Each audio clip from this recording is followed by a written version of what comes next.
नमस्कार, मैं हूं कोमल शर्मा और आप देख रहे हैं न्यूज 21। श्री बाबा रामदेव गौशाला सेवा समिति की कार्यकारिणी टीम ने गौशालाओं की समस्याओं को लेकर सरकार से महत्वपूर्ण मांगे रखी हैं। समिति अध्यक्ष शिवराज सिंह, सचिव हीराराम कलवानिया और कोषाध्यक्ष महावीर सिंह उदावत ने बताया कि गौशाला संचालन में कई चुनौतियां लगातार बढ़ रही हैं। गोचर भूमि और पट्टा न होने से गौशाला प्रबंधक को काफी परेशानी झेलनी पड़ रही है। गौशाला समिति ने कहा कि भामाशाह और ग्रामीणों के सहयोग से निर्माण कार्य किया गया है, लेकिन स्थायी व्यवस्था के बिना गौवंश के रख रखाव में बाधाएं आती है। टीम ने मुख्यमंत्री भजनलाल शर्मा को 15% अनुदान बढ़ाने के निर्णय पर धन्यवाद देते हुए अनुरोध किया कि कांग्रेस सरकार के समय की तरह 9 महीने की जगह इस बार 12 महीने का अनुदान लागू किया जाए ताकि हरे चारे की कमी न रहे। इस मौके पर न्यूज 21 के वरिष्ठ संवाददाता सुनील खींची और कैमरामैन जसवंत सिंह ने गौशाला में विकास कार्यों को लेकर समिति से विशेष चर्चा की। आइए देखते हैं। नमस्कार, आप देख रहे हैं न्यूज 21 और मैं आपके साथ सुनील खींची। दोस्तों, आपको पता है हम लगातार गौशालाओं से संबंधित मुद्दे मसले और समस्याएं उठा रहे हैं कि गौशालाओं में किस प्रकार की स्थितियां हैं, किस प्रकार मुद्दे मसले और किन समस्याओं से कार्यकारिणी जो टीम है वो जूझ रही है।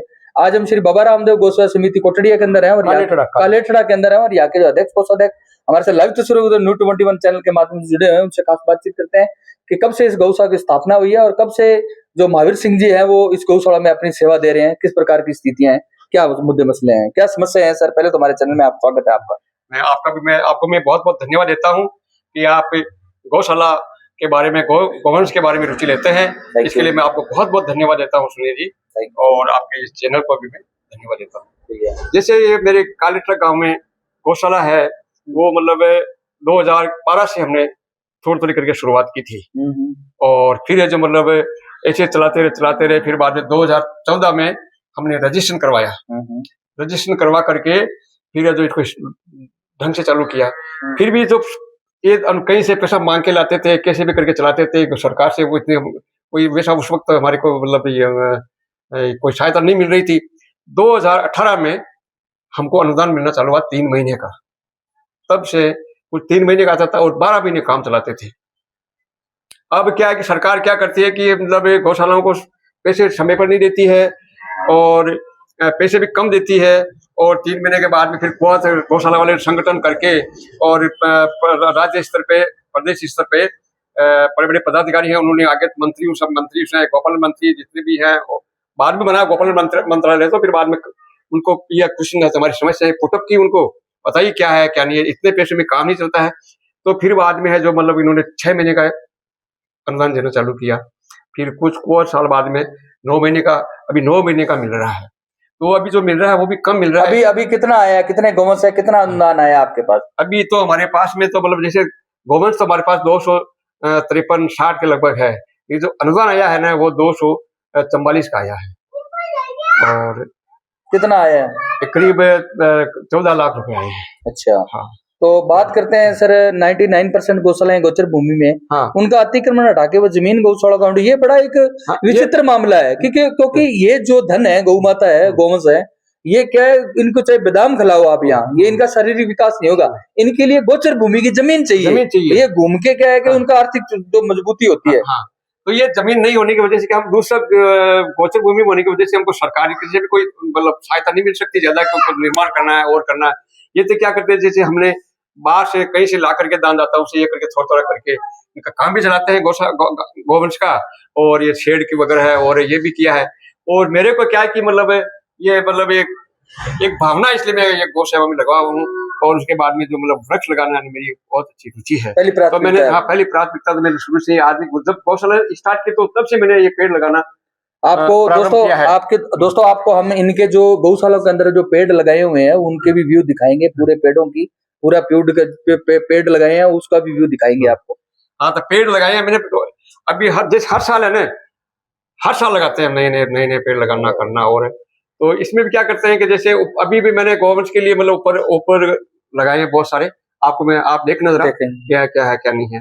और वैसे गौशालाओं की मतलब कांग्रेस सरकार ने तो कुछ किया था, अभी बीजेपी सरकार ने अभी वैसा कुछ नहीं किया। डबल इंजन की सरकार है, लेकिन डबल सरकार है और हम भी इससे बिलोंग करते हैं शुरू से ही, लेकिन इससे सहयोग नहीं मिल रहा है। मतलब गौशाला चलाना बड़ा भारी, बहुत दुर्लभ काम हो रहा है। सर बात कर रहे हैं कि जैसे अनुदान आपको 22 और 44 रुपए मिल रहा है, आप उससे गौ माता का पेट भी भरते हो और बिजली लाइट पानी की निकासी पेयजल की व्यवस्था बिजली बिल है उसको भी वहन करते हो, लेकिन कार्यकारिणी टीम की मांग है कि जो बिजली लाइट पानी की निकासी पेयजल की व्यवस्था बिजली बिल वो एमएलएमपी कोटे से होना चाहिए। जो 22 और 44 अनुदान मिल रहा है 15% सरकार बढ़ा भी रही है, 25-50 कर रही है, जो भी अनुदान मिल रहा है वो अनुदान सुरक्षा संवर्धन के लिए लगाया जाए। इसमें क्या है कि हम 5-5 6-6 ना ग्वाले भी रखते हैं, इनकी सैलरी भी हमें इसी पैसे में देने एडजस्ट करनी पड़ती है। और आजकल क्या है कि मतलब एक मानसिकता बन गई है कि लोग क्या कहते हैं कि गौशाला वाले पैसे खाते हैं, जबकि कुछ आता कहाँ है पैसा समय पर, हमें हमारा जी जानता है समय पर अनुदान भी नहीं आ रहा है और दानदाता भी क्योंकि जगह जगह गौशाला हो गई है। चलाते हो पर्सनल तो क्या चलाते हैं, कोई वो भगवान ईश्वर चलाता है, हम नहीं चलाते। हाँ, भामाशाह के तौर पे भगवान ही कर रहा है, सब कुछ कर रहा है, कुछ नहीं कर रहे हैं, करने वाला भगवान ही है, सब कुछ जो भी है। ऐसे करके ये संचालन हो रहा है और कहीं की सेवा हो रही है, लेकिन की समस्या बड़ी भारी है। और गांव वाले तो जैसे कई गांव में तो क्या होते हैं कि मतलब गांव वाले भी खिलाफ रह जाते हैं, इसमें क्या करते हैं कि पैसा खाते हैं, वो करते हैं, ये करते हैं, बड़ी समस्याएं हैं। और ये हम चला रहे हैं तो ये हमारा जी जानता है क्या है क्या नहीं। सर हाईटेक आत्मनिर्भर चला करने के लिए गौशाला, जैसे आपके पास गोबर है तो गोबर गैस के प्लांट दिए जाए सरकार को, या केंचुए खाद की विधि बना दी जाए, गोबर है आपके पास, और प्रजनन क्षमता को बढ़ावा दिया जाए, नस्ल सुधार पे थोड़ा ध्यान दिया जाए तो गौशाला आत्मनिर्भर बन सकती है। हाँ, ये होना बहुत जरूरी है, लेकिन क्या है कि मतलब गौशाला मतलब आर्थिक मतलब ज्यादा कमजोर है, इसलिए ये दूसरी हम ये सुविधाएं वो नहीं कर पाते हैं, क्योंकि हर आजकल पैसे का युग है, पैसे के बगैर कुछ भी नहीं होता है। कुछ थोड़ा पैसा ज्यादा आए तो ये हम दूसरी योजनाएं गौशाला में मतलब लागू कर सकते हैं। चिकित्सा की एलएस वगैरह की या पशु चिकित्सालय की व्यवस्था क्या है? पशु चिकित्सालय हमारे डॉक्टर साहब हैं यहाँ मतलब पीलवा हमारे नजदीकी गाँव है, वहाँ मतलब हमारे अधिकारी हैं पशु विभाग के, डॉक्टर साहब का हमारा बहुत, डॉक्टर प्रशांत जी हंड्रे साहब है, उनका बड़ा अच्छा सही हो जाता है, जब कहते हैं तब आ जाते हैं और देखते हैं। और कितने गौ से आपके पास, और छोटे बड़े विकलांग वगैरह अंधे मतलब अंधे नहीं है, मतलब मेरे पास उनका तो 12 महीने का अनुदान होगा, उनका होना चाहिए, बंदे है नहीं अभी नहीं है, वही मिल रहा है, वही जो अनुदान मिल रहा है।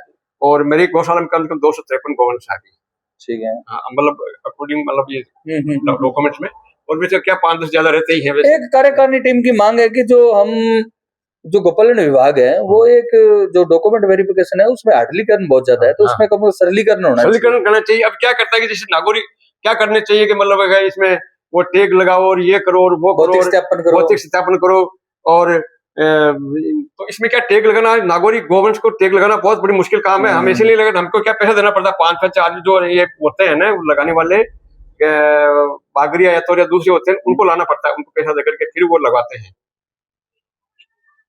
तब ये उनके टैग लग सकता है। टैग लगाना भी बहुत जरूरी है वैसे, लेकिन क्या है कि इनको थोड़े दूसरे जो मतलब सरलीकरण करना बहुत जरूरी है। कई चीजें ऐसे हैं मतलब, तो सरकार तो क्या करती है कि मतलब अब जैसे हमारे साथ जुड़ते नहीं है, मैं तो 70 साल का हूँ, तो ये नई योजनाएं ऐप में ये करना वो करना कंप्यूटर, ये हमारी समझ में नहीं आ रहा है। और ऐसे लड़के भी नहीं मिल रहे, सरलीकरण हो जाए तो उचित काम हो जाए, हर चीज में थोड़ा सरलीकरण हो जाए तो गौ सेवा ज्यादा से ज्यादा अच्छी तरह से हो सकती है। लाइक करें, कमेंट करें, शेयर करें, अपनी अपनी राय भी रखें। और दोस्तों आपको पता है हम लगातार गौशालाओं से संबंधित आपको भ्रमण और कवरेज दिखा रहे हैं कि गौशालाओं की किस प्रकार की स्थितियां हैं, किस प्रकार मुद्दे मसले हैं, और सरकार कांग्रेस सरकार में किस प्रकार विकास हुआ था और भजनलाल सरकार किस प्रकार विकास कर रही है। तो और सर एक ये लास्ट मुद्दा रहेगा कि जो सर जैसे कांग्रेस सरकार में 3 महीने का अनुदान चालू हुआ, फिर उसको 6 महीने का किया, फिर उन्होंने 9 महीने का किया, अब डब्ल्यू जन की सरकार है, उनसे क्या आशा करते हैं। और बात करें 22 और 44 रुपए जो अनुदान दिया जाता है, इन्होंने 15% अनुदान बढ़ाया। तो कई कार्यकारिणी टीम की मांग है कि 50 और 100 रुपए आज महंगाई दर को देखते हुए एक गौवंश पर खर्चा आता है, 100 के लमसम, छोटे पर आता है 50 रुपए, ये भी होना चाहिए। आज तो ये मतलब बढ़ाना चाहिए पैसा। सरकार ने अभी वैसे क्या घोषणा कर दी 25 और 50 की, 3 वर्ष से छोटे गवर्नमेंट उनके लिए 25 रुपए और 3 वर्ष से ऊपर है उनके 50 रुपए घोषणा की है। अब की बार हम आवेदन करेंगे और तब ये मतलब अगली साल ये पैसा हमारे को 25 और 50 के हिसाब से मिल जाएगा। लेकिन ये पैसा भी बहुत कम पड़ता है, क्योंकि इन्हीं पैसों में हमें सब व्यवस्था करनी पड़ती है, इनका चारा पानी की व्यवस्था करनी पड़ती है, और ग्वालों का पैसा देना पड़ता है, ये दवा है, पानी है, और है ये दूसरी व्यवस्थाएं भी करनी पड़ती है। जैसे जन सहयोग कितना हो जाता है एक साल का? जन सहयोग हमारे यहाँ बहुत कम होता है, बहुत ही कम होता है, और ये थोड़ा दुविधा का काम है। किसानों वगैरह के सपोर्ट बढ़िया मिल रहा है? उतना तो नहीं है, मतलब मेरे थोड़ा बहुत है। हाँ, थोड़ा बहुत है। इस वीडियो को लाइक करें, कमेंट शेयर करें। थैंक यू, जय हिंद सर। हमारे चैनल में 10 मिनट देने के लिए बहुत बहुत धन्यवाद। धन्यवाद आपको, बहुत बहुत धन्यवाद। मैं सुनील